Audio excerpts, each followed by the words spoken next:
Hi and welcome back to Cheeky Crypto. My name's Chris, and in today's video we're going to have a look at BTC and the crypto market. We're going to ask the question, is this the start of the new bull market, or is this a bear market rally? Want to keep this as interactive as possible, so let me know your thoughts and opinions in the comments below. Right, let's get down to the desktop. So I want to start here. Bitcoin is close to eclipsing its 2013 record of consecutive winning days. And what does this mean? Again, really bullish, but basically the longest period of gains since November 2013. So that is as bullish as it comes, right? And we should be, I guess, bullish, right? I mean, that would be really positive and a huge sign that perhaps we're going into a bull market. What I would say is the macro looks, I guess, scary. There's a few headwinds we could suggest, and maybe we should be cautious and I guess have the thought that this could just be a bear market rally. Let me know your thoughts and opinions in the comments below. If we have a look at the sentiment in the space, and I can zoom in a little bit there, we would say over the last, well, I mean, all sentiment, right, we're 70% bullish.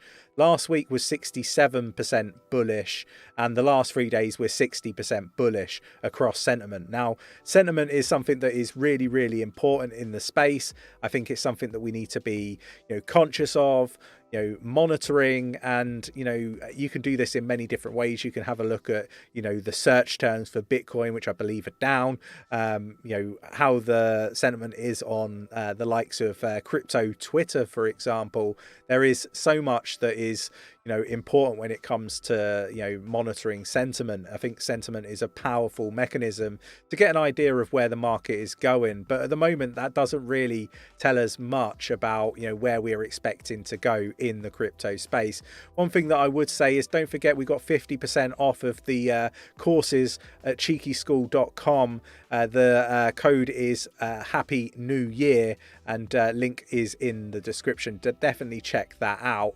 If we move on, I kind of feel that a lot of the moves in crypto and risk assets as a whole is mainly because the DXY has pulled back. We're at like 102.13.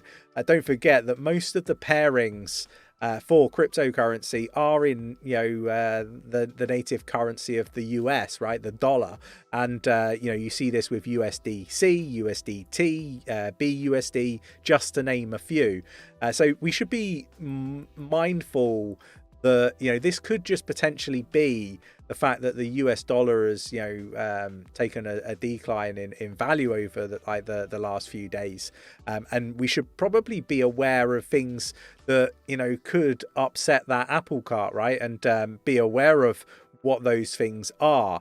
I think that there's a few things that are happening around the world that we should be monitoring, and I'm going to dig into those, and I'm going to wrap up with my thoughts soon. What I would say is stay tuned, because this is a very important video, because I do kind of feel that the sentiment is so bullish at the moment that the potential is that a lot of people are going to get wrecked, and we do have to ask ourselves right now, in my opinion. You can let me know your thoughts. Like I say, I want this to be really interactive. Let me know in the comments below your thoughts.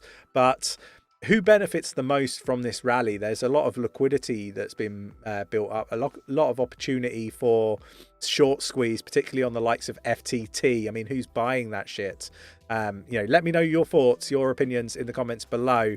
Let's sort of dig into some more really interesting on-chain data as we sort of dig into what is actually going on in the space, right? We've got rising tide lifts all boats, Bitcoin risk assets jump with increased global liquidity. Again, really important to be aware of some of these things that are happening. Again, here you got BTC versus high beta 1 month returns, and you can kind of see what is actually going on here, right? I think this stuff is very important to be aware of. We've got Bitcoin CME futures. Again, you see the moves being made. We've also got this one here, Marathon Digital Holdings. Again, we need to be aware that a lot of this stuff is oversold and has been for some time. Again, more charts. This article is a really good article, in fact, and I will share it in the Discord for everybody to look at. Again, you know, this stuff for me is stuff that we should be aware of. But you know, the global M2 and BTC YOY growth, again, you can see minus 65 here, minus 5.04 at the bottom here for the global M2 YOY. So look, this stuff is correlated to a point. You can't, you know, get away from it. So I think we should be aware of everything that is happening in the space. We should be conscious of, you know, what is happening outside the crypto space. We can't just be heavily focused on what's happening in crypto. We need to be looking at, you know, across the field at other, you know, financial mechanisms and look at what the impacts are that they have. So the next thing that I want to move on to is stuff coming out of Japan. Now, historically speaking, US investors and, you know, risk asset investors, you know, have been largely able to ignore what is happening in Japan. But that for me is a thing of the past. And we're going to dig into what I mean by this, right? Because, you know, historically speaking, the Japanese have had a culture of, you know, saving, right? And I think that could be something that we see change over the next coming weeks and months. Now, there has been sort of, I guess, a little bit of fear around potential volatility coming out of Japan and what this means for other currencies around the world. So the Bank of Japan could announce major policy shifts this week as bond yields top limit again. So Japan's central bank ending its yield curve control policy when it concludes its two-day monetary policy meeting this week. So that concluded yesterday, and the PDF notes, I have them. I will release them in the Discord for people to read through at their leisure.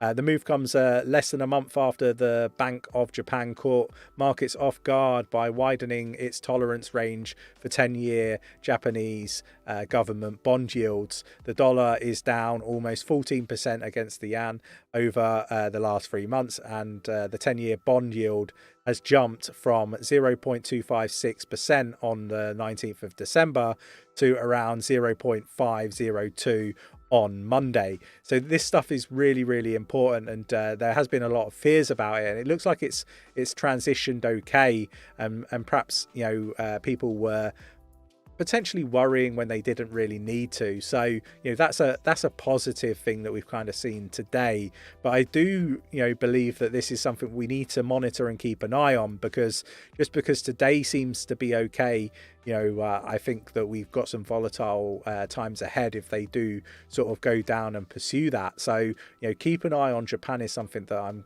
poorly trying to articulate here. But, you know, this is why, you know, we can't afford to ignore Japan and their policies, right? Because, you know, as I said earlier, they have been, you know, relatively, you know, insignificant to what happens moving forward. And it does come down to the saving culture of Japanese investors. Japanese investors could begin to sell off foreign assets as domestic investments become to look more attractive. You know, such as the depth of saving culture in Japan. You know, it could really be a huge negative for the US. And what we could potentially see off of the back of this is we could see the US dollar start to you know, potentially build strength. And if that happens, then we're going to see risk assets potentially fall in value, right? Because the dollar's going to go up. So look, this is stuff that we should be aware of. I have the minutes from the Bank of Japan here. I will drop those in the Discord. I've just got a copy of them there for you. I will drop those in the Discord for people to read through at their leisure. It's interesting reading, so definitely worth giving that a view, in my opinion. If we move on, we've got you know, the speculation of a shift, but they haven't done that by the looks of it. They've remained kind of on, you know, a similar path. So, you know, for me, like, you know, we're all right this week, and you know, we want to be keeping an eye on the Bank of Japan, see what they actually look to do moving forward. If we move on, we've got crypto exchange Coinbase to halt operations in Japan.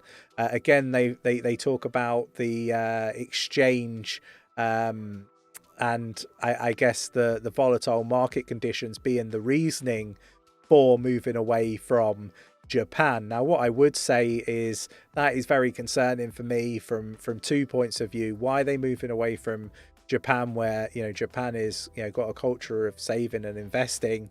That for me is a little bit surprising. The volatile market, the exchange is probably where the actual problem lies, in my opinion. But let me know your thoughts, your opinions in the comments below. I think this stuff is really, really important. If we look to move on now, we've got crypto observers maintain risk on bias as US debt ceiling nears, and debt within the US and around the world is something that I think people should monitor. My thoughts on everything that's happening in the crypto space, and the reason why I say stay engaged in a bear market, and I've said this like from the very beginning of this bull market, is that this stuff outside of the crypto space really does impact the markets. I think if you're not tracking several different mechanisms, you can get caught out, and a lot of people did in 2022. I think this is something that we need to be tracking. Now, when we look at this, the ceiling nears, I mean, we've seen it in the UK. We've seen credit card debt average £900. That is really, really high, and the research would suggest that people that are taking out these loans, these credit cards, and stacking up all this debt, they're buying food with it, they're paying household bills. It's not like they're buying fancy goods and luxury items that they wish to have. So this stuff is really, really important to monitor. And a lot of people are saying that basically, in a nutshell, we're in a bull market, and it's all great saying these sorts of things. Blue sky world, I hope we are. But I just can't see it with the macro looking the way it is, and the potential risks that lie around the corner. We talk about the Bank of Japan. We've got property crisis.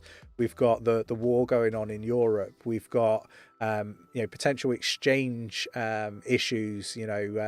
I guess eased, in my opinion, by what's been happening in the crypto space with this pocket of liquidity, and looks like a short squeeze for me on some items or some coins.